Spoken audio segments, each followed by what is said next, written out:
അതുകൊണ്ട് വരുന്ന തലമുറയോട് നമ്മുടെ കുഞ്ഞുങ്ങളോട് പറഞ്ഞു കൊടുക്കേണ്ടത് എന്തുകൊണ്ട് ക്രിസ്തു, why Christ, what for Christ, എന്തുകൊണ്ട് ക്രിസ്തു, എന്തിനു വേണ്ടി ക്രിസ്തു, എന്താണ് ക്രിസ്ത്യാനിറ്റിയുടെ പ്രത്യേകത, എന്താണ് ക്രിസ്ത്യാനിറ്റിയുടെ അനിവാര്യത. ഈ രണ്ട് കാര്യങ്ങൾ കുഞ്ഞുങ്ങളെ കാര്യകാരണ സഹിതം ബോധ്യപ്പെടുത്തുവാൻ മാതാപിതാക്കൾക്കും മതാധ്യാപകർക്കും സാധിക്കണം. വെറും 3% വരുന്ന ക്രൈസ്തവരാണ് നമ്മുടെ പ്രിയപ്പെട്ട ഭാരതത്തിന് ഏറ്റവും കൂടുതൽ സാമൂഹ്യ പ്രതിബദ്ധതയുടെ മാർഗം തെളിച്ചിട്ടുള്ളത്. നമുക്ക് അഭിമാന ബോധത്തോടെ നമ്മുടെ മക്കൾക്ക് പറഞ്ഞു കൊടുക്കാൻ പറ്റണം. അങ്ങനെ ക്രൈസ്തവികത, ക്രിസ്ത്യാനിറ്റി എന്ന് പറയുന്നത് സാമൂഹിക രാഷ്ട്രീയ ക്ഷേമരാഷ്ട്ര അനിവാര്യതയാണ് എന്ന് മക്കളോട് പറഞ്ഞു കൊടുക്കാൻ പറ്റണം.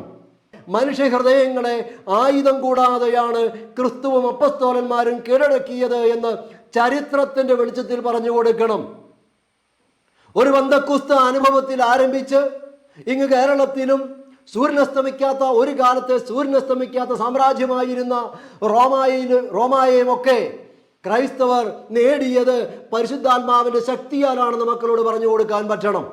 അങ്ങനെ കാര്യകാരണ സഹിതം ചരിത്രപരമായ, വിദ്യാഭ്യാസപരമായ, സാമൂഹ്യക്ഷേമപരമായ, ജനാധിപത്യപരമായ, ക്ഷേമരാഷ്ട്രപരമായ അനിവാര്യതയാണ് ക്രിസ്ത്യാനിറ്റി എന്ന് മക്കൾക്ക് പറഞ്ഞു കൊടുക്കാൻ മാതാപിതാക്കൾക്കും മതാധ്യാപകർക്കും സാധിക്കണം. നിങ്ങൾ പരിശുദ്ധാത്മാവിനെ സ്നേഹിക്കുന്നുണ്ടോ? നിങ്ങൾ ഈശോയെ കൂടുതൽ സ്നേഹിക്കുന്നുണ്ടോ? ഈശോ നിങ്ങളുടെ കൂട്ടുകാരനാണോ? ഈശോയെക്കുറിച്ച് നിങ്ങൾക്ക് എപ്പോഴും ചിന്തയുണ്ടോ? ഈ വക ചോദ്യങ്ങൾ നെഗറ്റീവാണ്. മറിച്ച് ഈശോ എന്തുകൊണ്ട് നിങ്ങളുടെ കൂട്ടുകാരനായിരിക്കണം? എന്തുകൊണ്ട് ക്രിസ്ത്യാനിറ്റിയെ നിങ്ങൾ തിരഞ്ഞെടുക്കണം? എന്തുകൊണ്ട് ഈശോയെ നിങ്ങൾ സ്നേഹിക്കണം? എന്തുകൊണ്ട് പരിശുദ്ധാത്മാവിനെ നിങ്ങൾ സ്നേഹിക്കണം? കാര്യകാരണ സഹിതം മക്കൾക്ക് അങ്ങോട്ട് പറഞ്ഞു കൊടുക്കാൻ പറ്റണം. അപ്പൊ കാര്യകാരണ സഹിതം ബോധ്യപ്പെട്ട് കഴിയുമ്പോൾ കുഞ്ഞുങ്ങൾ വിശ്വാസത്തിൽ നിലനിന്നുകൊള്ളും. വിശ്വാസത്തിൽ നിലനിൽക്കുക എന്നുള്ളത് മക്കളുടെ ആവശ്യമാണ്, ഉത്തരവാദിത്തമാണെന്ന് അവരോട് പറഞ്ഞു കൊടുക്കാൻ പറ്റണം.